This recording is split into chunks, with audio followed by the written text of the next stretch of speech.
I've come here today to speak with you about a subject that's been on everyone's mind recently, Russia and U.S.-Russian relations.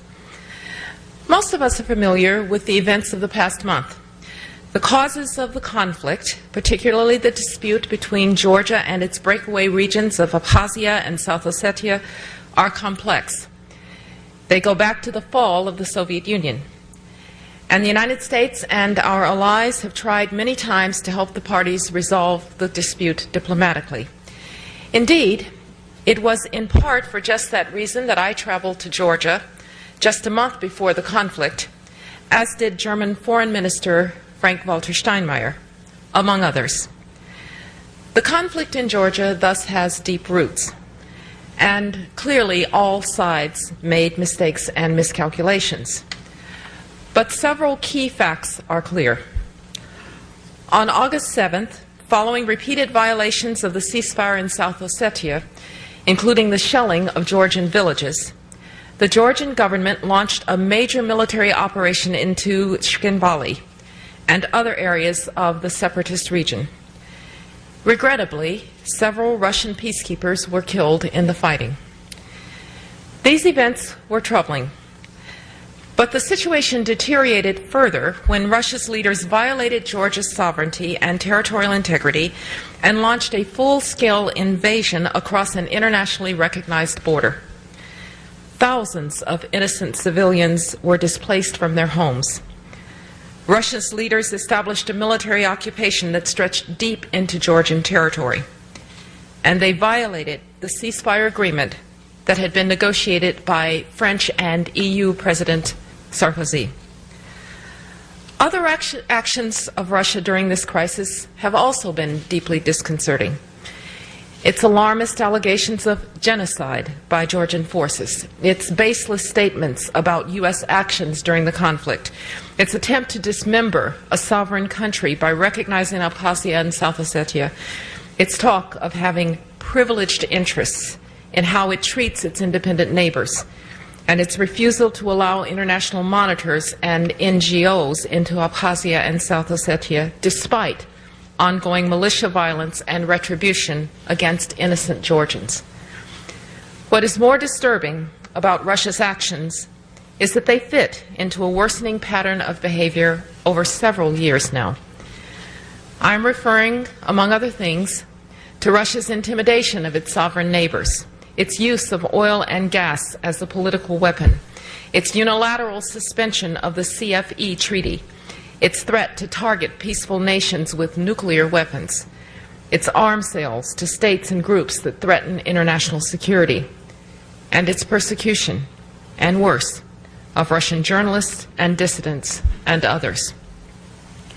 The picture emerging from this pattern of behavior is that of a Russia increasingly authoritarian at home and aggressive abroad. Now, this behavior did not go unnoticed or unchallenged over the last several years. We've tried to address it in the context of efforts to forge a constructive relationship with Russia. But the attack on Georgia has crystallized the course that Russia's leaders are now taking, and it has brought us to a critical moment for Russia and the world. A critical moment, but not a deterministic one. Russia's leaders are making some unfortunate choices, but they can still make different ones. Russia's future is in Russia's hands, but its choices will be shaped in part by the actions of the United States, our friends, and our allies, both in the incentives that we provide and the pressure that we apply. Now, much has been said recently about how we have come to this point, and some have attempted to shift the responsibility for Russia's recent pattern of behavior onto others. Russia's actions cannot be blamed, for example, on its neighbors like Georgia. To be sure, Georgia's leaders could have responded better to the events last month in South Ossetia, and it benefits no one to pretend otherwise. We warned our Georgian friends that Russia was baiting them, and that taking this bait would only play into Moscow's hands. But Russia's leaders used this as a pretext to launch what, by all appearances, was a premeditated invasion of its independent neighbor. Indeed, Russia's leaders had laid the groundwork for this scenario months ago, distributing Russian passports to Georgian separatists, training and arming their militias, and then justifying the campaign across Georgia's border as an act of self-defense. Russia's behavior cannot be blamed either on NATO enlargement. With the end of the Cold War, we and our allies have worked to transform NATO, to bring it from an alliance that manned the ramparts of a divided Europe to a means for nurturing the growth of a Europe whole, free, and at peace, and an alliance that confronts the dangers like terrorism that also threaten Russia. We have opened NATO to any sovereign democratic state in Europe that can meet its standards of membership. We've supported the right of countries emerging from communism to choose what path of development they pursue and what institutions they wish to join. And this historic effort has succeeded beyond imagination. 12 of our 28 NATO allies are former captive nations, and the promise of membership has been a positive incentive for these states to build democratic institutions, to reform their economies, and to resolve old disputes, as nations like Poland and Hungary and Romania and Slovakia and Lithuania have done. Just as importantly, NATO has consistently sought to enlist Russia as a partner in building a peaceful and prosperous Europe. Russia has had a seat at nearly every NATO summit since 2002. So to claim that this alliance is somehow directed against Russia is simply to ignore recent history.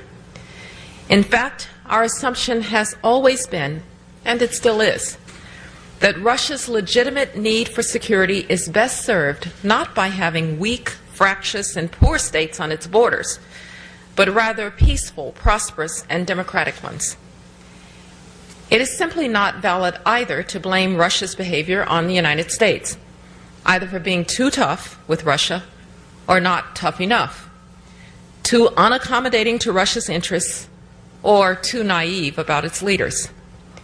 Since the end of the Cold War, spanning 3 administrations, both Democratic and Republican, the United States has sought to encourage the emergence of a strong, prosperous, and responsible Russia.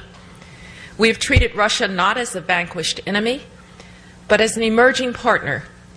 We have supported politically and financially Russia's transition to a modern, market-based economy and a free, peaceful society. And we have respected Russia as a great power with which to work to solve common problems. When our interests have diverged, the United States has consulted Russia's leaders. We've searched for common ground, and we have sought as best we could to take Russia's interests and ideas into account. This is how we have approached contentious issues from Iran to Kosovo to missile defense. And I have traveled repeatedly to Russia, the last times, 2 times, with Defense Secretary Robert Gates, to try to foster cooperation. Increasingly, Russia's leaders have simply not reciprocated, and their recent actions are leading some to ask whether we are now engaged in a new Cold War. No, we are not. But it does beg the question, where did this Russia come from? How did the Russia of the 1990s become the Russia of today? After all, the 1990s were in many ways the period of real hope and promise for Russia. The totalitarian state was dismantled. The scope of liberty for most Russians expanded significantly in what they could read, in what they could say, in what they could buy and sell, and what associations they could form. New leaders emerged who sought to steer Russia toward political and economic reform at home, toward integration into the global economy, and toward a responsible international role. All of this is true. But many Russians remember things differently about the 1990s. They remember that decade as a time of license and lawlessness, economic uncertainty and social chaos, a time when criminals and gangsters and robber barons plundered the Russian state and preyed on the weakest in Russian society, a time when many Russians, not just elites and former apparatchiks, but ordinary men and women, experienced a sense of dishonor and dislocation that we in the West did not fully appreciate. I remember that Russia because I saw it firsthand. I remember old women selling their life's belongings along the old Arbat, plates and broken teacups, anything to get by. I remember that Russian soldiers returned home from Eastern Europe and lived in tents because the Russian state was just too weak and too poor to house them properly. I remember talking to my Russian friends, tolerant, open, progressive people who felt an acute sense of shame during that decade.